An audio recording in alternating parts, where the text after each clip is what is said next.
Hey, what's going on, guys? What we have here are the ASICS Gel-Cumulus 20.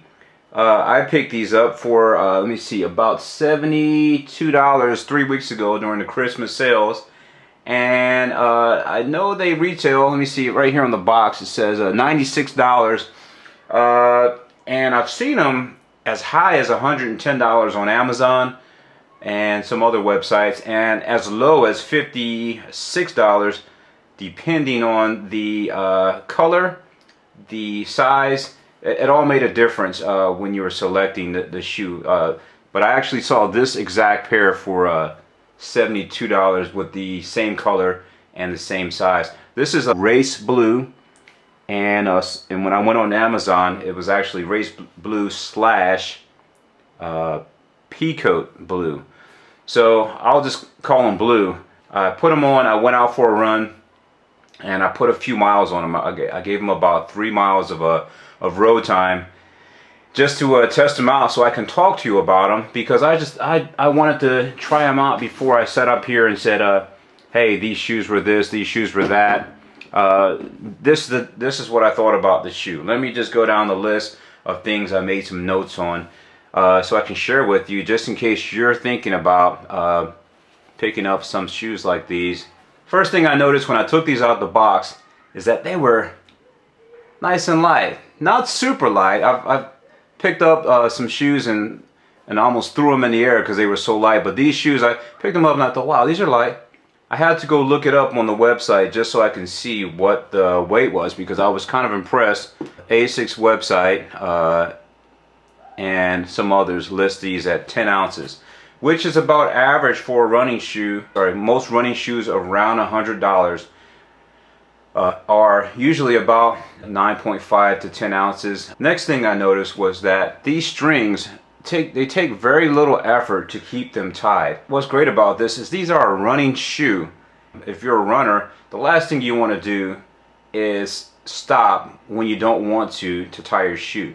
You know, if you're running on the street, you know, you have to stop at stoplights or something like that, but an unscheduled stop just because your shoestring's coming loose is so annoying. Those of you out there that run streets and treadmill, wherever you run, those of you out there that run know how annoying it is for your shoestring to come untied at the very least expected time. These shoestrings, I just barely gave them a tug when I tied them into a little bow.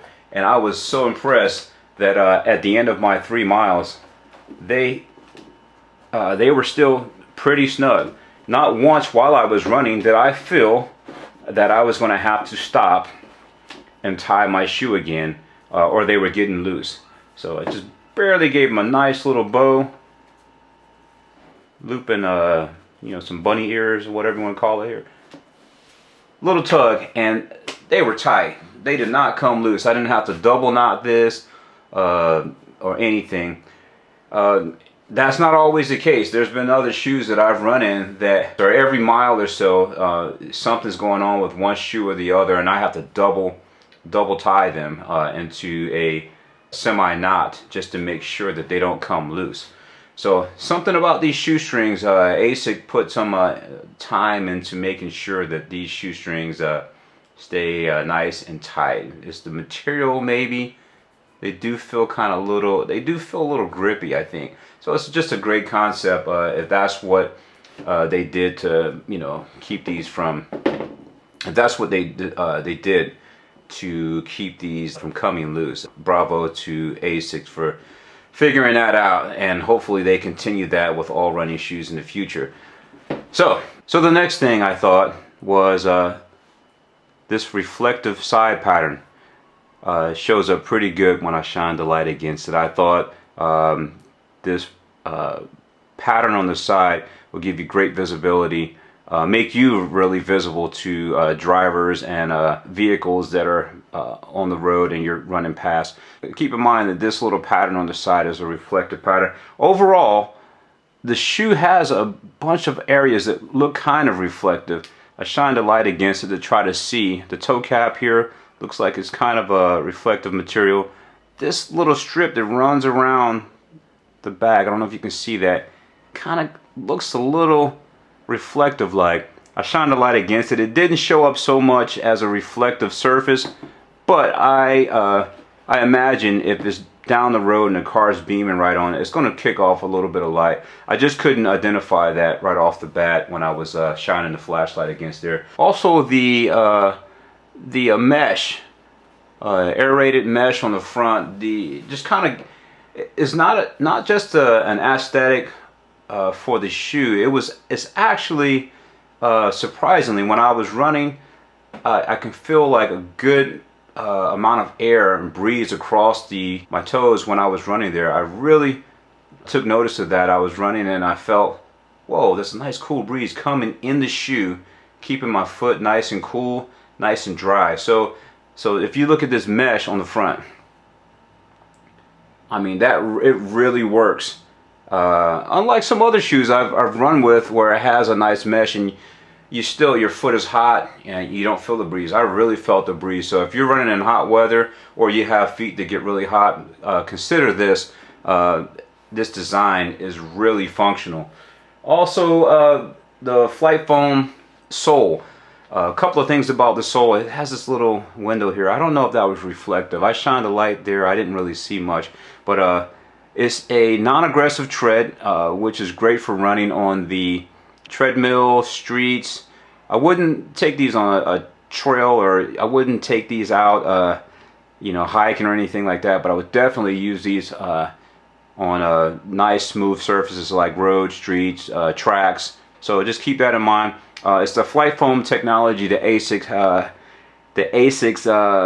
has. Their technology is basically with this Flight Foam, it's like a reactive to the force that you're putting in. So the input that you're giving it as you're pushing down is springing back, and you can see that I'm pushing this pretty firmly, and it's pushing back, creating a little bit of a spring. So when you're running, it actually helps propel you along. So I think that's pretty important for performance. If you're into increasing your run, decreasing your run time. So far I talked about the reflective pattern on the side, the tight strings, the very functional mesh design on the front, the Flight Foam reactive, the reactive to your input sole on this shoe. I talked about the tread pattern, which is not so aggressive. Talked about the price and the overall lightness of the shoe. Yeah, I just wanted to share this with you. I hope you all find this information useful. If you found it useful, please like, subscribe, comment to this channel, to this video, and look out for future reviews. And if you have any suggestions on any other reviews that you would like me to do, please go ahead and leave it in the comments below. As of right now, I'm thinking about a review for a GoPro 360 Max, which I believe has probably been out for a couple of months, maybe longer. Haven't really been tracking that. And there's a couple of other shoes that I'm thinking about reviewing as well that I've been looking to put into rotation. So thank you all for watching. I'm going to go ahead and wrap this up. You have a great day wherever you are. And yeah, see you next time.